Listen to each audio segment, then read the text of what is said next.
saya yang dari sekitar 10 menit untuk mengingatkan saya dan kepada saudara.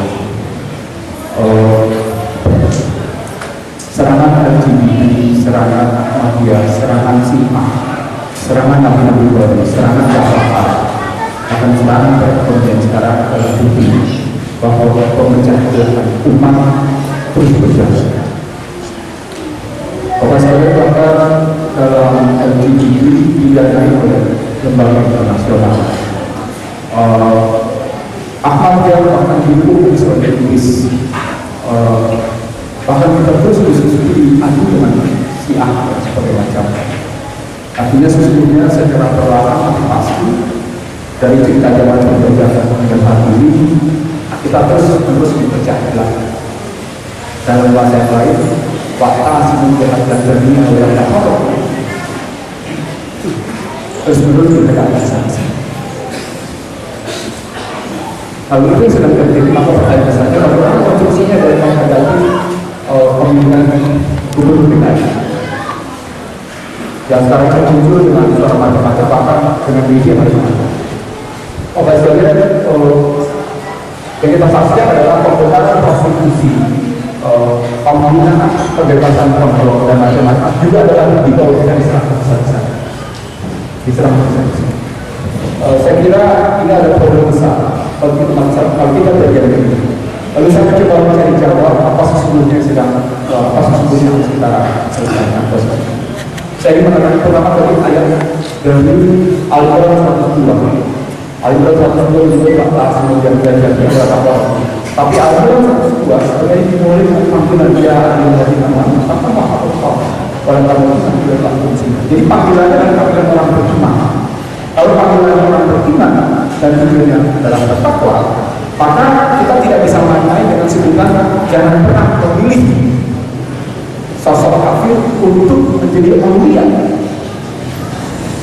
Jangan pernah memilih. Itu muncul dalam Al-Quran yang lama. Perdebatan yang muncul dari kalangan orang yang disebut orang-orang cerdas bahwa kata-kata aulia sebagai pemimpin dalam Al-Quran. Tapi aulia adalah wali atau pelindung. Saya ingin menerjemahkan bagaimana cara Yahudi justru menerjemahkan dengan baik. Al-Quran 28. Saya ulangi, saya ingin menerjemahkan bagaimana Yahudi justru menerjemahkan dengan baik Al-Quran 28.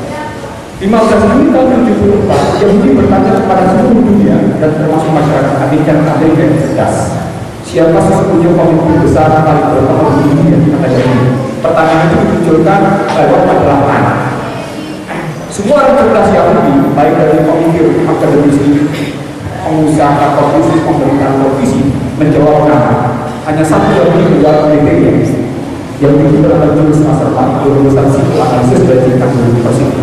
Kata si Yahudi itu kata si jurus masa depan. Kalau kita cerita tentang kriteria, maka kita tidak akan merasa sorry. Kalau kita cerita tentang nama, kita tidak akan merasa sendiri.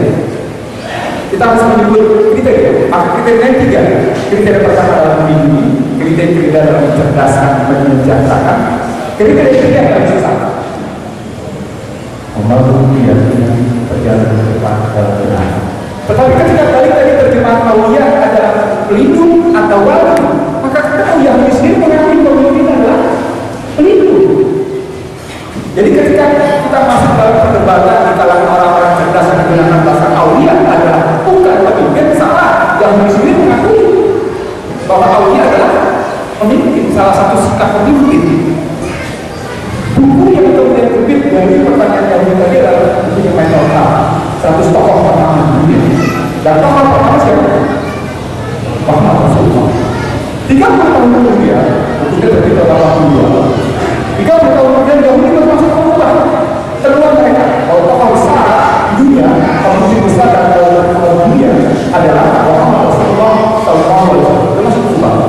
Di tahun 2017, buku Mental Health atas pertanyaan kalangan yang muncul bahwa mereka tidak pernah bisa bergeser sebagai pemimpin besar dan paling terkenal dengan indikator pertama melindungi. Maka ketika orang berdebat Al-Imran 28 tentang kata aulia bukan pemimpin salah. Jadi bagaimana aulia dia bukan cuma sekedar pelindung, dia cuma bukan sekedar wali, dia memang sudah beri pemimpin. Maka ketika kita ambil bahwa Al-Quran adalah petunjuk kita nggak bisa main-main dan bertaruh dan berulang. Tidak ada kata lain bagi memang kita harus menegakkan al-haq walaupun dengan al-batil.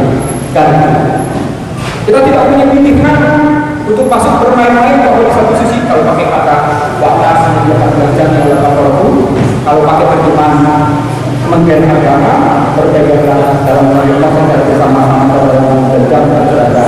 Kalau pakai terjemahan mutalib, masuklah Islam, berpegang teguh dalam ajaran Islam dan menerima syariat dan tolak syariat itu boleh.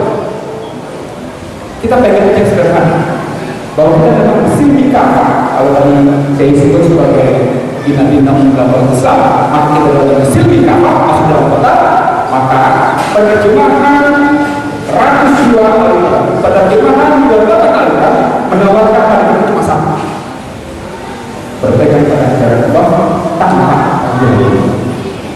Nah, saya kira ini yang bisa saya sampaikan dalam tujuan kota sebelum kota sebelum. Karena begitu kita salah, Allah yang mengancam, bukan saya mengancam, Allah mengancam. Salah mau ditinggalkan, Anda akan menikmati kesulitan. Itu ancaman Allah. Itu ancaman Allah, bukan ancaman saya. Bahasa dalam zero, penjelasan dan peringatan itu dilakukan oleh Allah dalam Muhammad. Dan kalau kita kemudian setengah mati dan menegakkan aliran dalam bangsa dan berjiwa, tanggung jawabnya bukan pada saya kalau kita pada kita. Tidak dinasib. Kita mulai dari diri kita. Kalau kita tidak menegakkan Allah pada keturunan dalam hari ini. Subhanallah, ilmu dan maka hari ini. Apabila kita